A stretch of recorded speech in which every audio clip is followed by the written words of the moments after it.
Better. సరే, okay. దాని గురించి లక్ష్మణ్ గారు ఒక చిన్ననండి, మీరు దాన్ని ఒక సలహాగా తీసుకోండి లేదా దాని గురించి వివరణ ఇవ్వండి, వేరేగా అనుకోవద్దు. లక్ష్మణ్ గారు ఏమంటున్నా అంటే, వాస్తవంగా ఇక్కడ అమరావతికి మేము రాజధానికి వ్యతిరేకం కాదు అంటున్నారు. కానీ ఇక్కడ చూస్తే ప్రజల్లో ఒక రాంగ్ మెసేజ్ వెళ్ళేలాగా ఉందండి. ఎందుకంటే ఇందాక రామ్మోహన్ గారు చెప్పినట్టు పార్టీలో ఒక్కొక్కటిది ఒక్కొక్క స్టేట్మెంట్గా వెళ్ళిపోతూ ఉంది. తీరా ఏమవుతుందంటే, హైలైట్ ఏమవుతుందంటే రాజధానికి వ్యతిరేకంగా వెళ్తూ ఉన్నారు. మీరు చెప్పింది నిజమే. సరే, బిల్లుకు వ్యతిరేకమా, లేకపోతే రైతులకు మా ప్రామిస్లు ఏదైతే చేశారో ఆ భూములు తీసుకున్నప్పుడు అవన్నీ కూడా నెరవేర్చాలి, మళ్ళీ వాటి సంగతి ఏంది, ఇవన్నీ కూడా అమరావతి రాజధానికి మీరు అన్ని పార్టీలతో పాటు ఓటింగ్ వేయటానికిను దీనికి సంబంధం లేదు. మీరు అమరావతి రాజధానిగా అందరి మన్ననలు పొందండి. ఆంధ్రప్రదేశ్ కాంగ్రెస్ పార్టీ సపోర్ట్ చేసింది, అనేక పార్టీలు సపోర్ట్ చేసింది, చివరికి ఆ పార్టీ కూడా రాజధానికి ఒప్పుకుంది. ఇలాంటి సమయంలో మీరు కూడా అమరావతి రాజధాని ప్రాంతాన్ని, ఆంధ్రప్రదేశ్ రాజధాని అమరావతిగా ఒప్పుకొని మీరు పోరాటం చేయాల్సింది. మీరు ఇందాక ఏదైతే చెప్పారో రైతుల గురించో అనేక ప్రామిసులు చేసి టీడీపీ చేసిందో అవి తేటతెల్లం చేయండి, దాని మీద పోరాడండి. బాగున్నది కదా. చివరికి ఏమవుతుందంటే పబ్లిక్లో ఆంధ్రప్రదేశ్ మొత్తంలో ఒక రాంగ్ మెసేజ్ వెళ్ళిపోతూ ఉంది, వీళ్ళు రాజధానికి వ్యతిరేకం. సరే, రాజధానికి వ్యతిరేకం ఏం కావాలంటే మళ్ళీ మొత్తం తెర మొత్తం మళ్ళీ పాత స్టోరీ మొత్తం ముందుకు వస్తూ ఉంది. జస్ట్ ఒక సలహా అండి, దాని గురించి వివరణ ఇవ్వండి, సరిపోయింది. రహీం గారు, మేము అప్పుడు కానీ ఇప్పుడు కూడా రాజధానికి వ్యతిరేకం కాదని చెప్పాం కదా. మేము 3 రాజధానులు అనే విధానాన్ని ఎందుకు తీసుకొచ్చేందుకు అంటాడు. అప్పుడు మీరు అమరావతిని ముందుకు తీసుకెళ్లేదండి.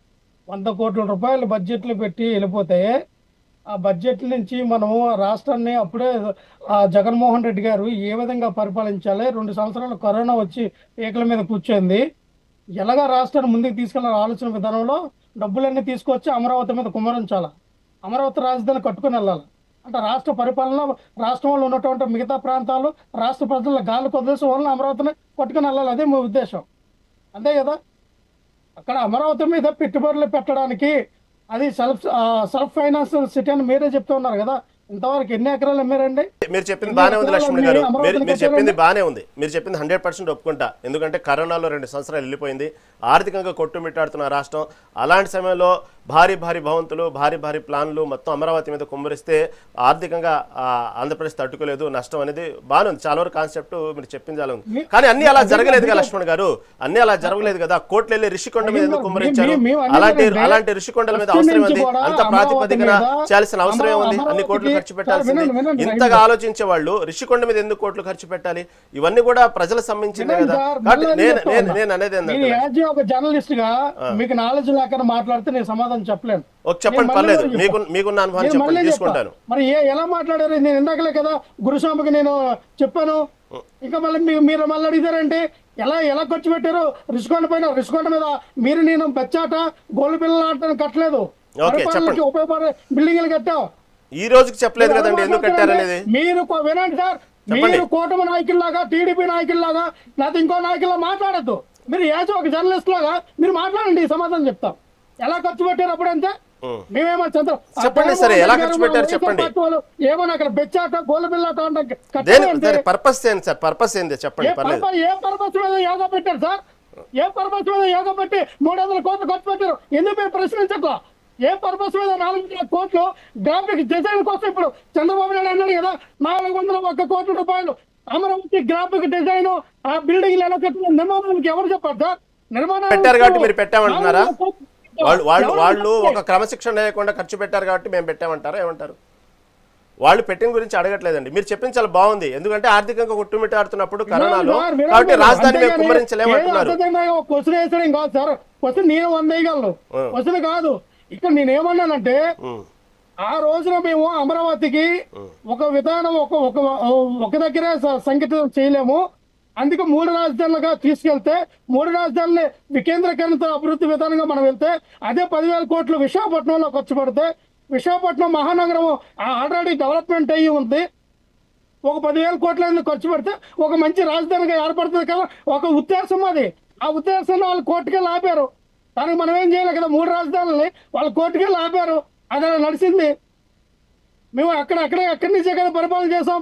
ఇప్పుడు ఎగ్జిక్యూటివ్ క్యాపిటల్ వైజాగ్ అన్నాం, జ్యుడిషియల్ క్యాపిటల్ కర్నూలు అన్నాం, అలాగే లెజిస్లేటివ్ క్యాపిటల్ అమరావతి అన్నాం. అమరావతి మా రాజధానే కాదని మేము అనలేదు కదా.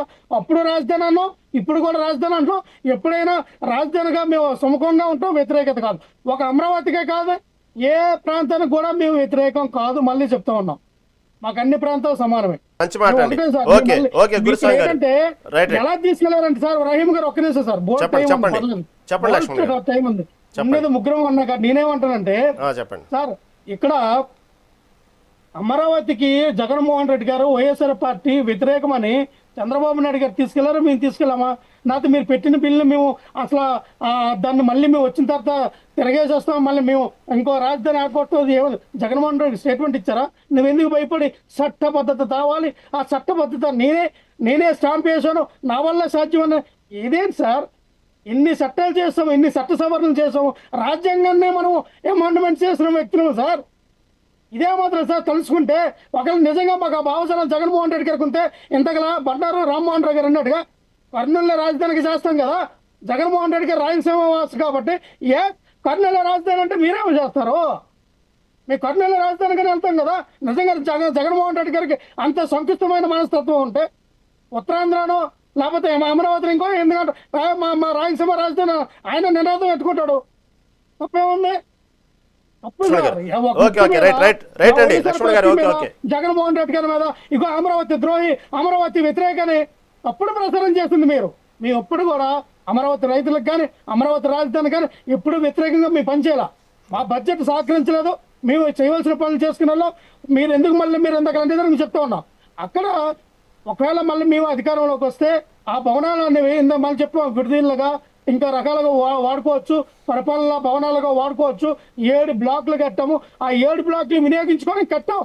మీకులాగా 100 కోట్లు 1000 కోట్లు గాల్లో ఆవిరైపోయి దీపాలలాగా అదేమో గ్రాఫిక్ డిజైన్ కోసం యోగాల కోసం ఇంకొకరికి కమిషన్ రూపంలో మేము ఆ గాల్లో ఆవిరిలు చేయాల. ఇంకా అటువంటి ప్రశ్నలు మరి ఎప్పుడు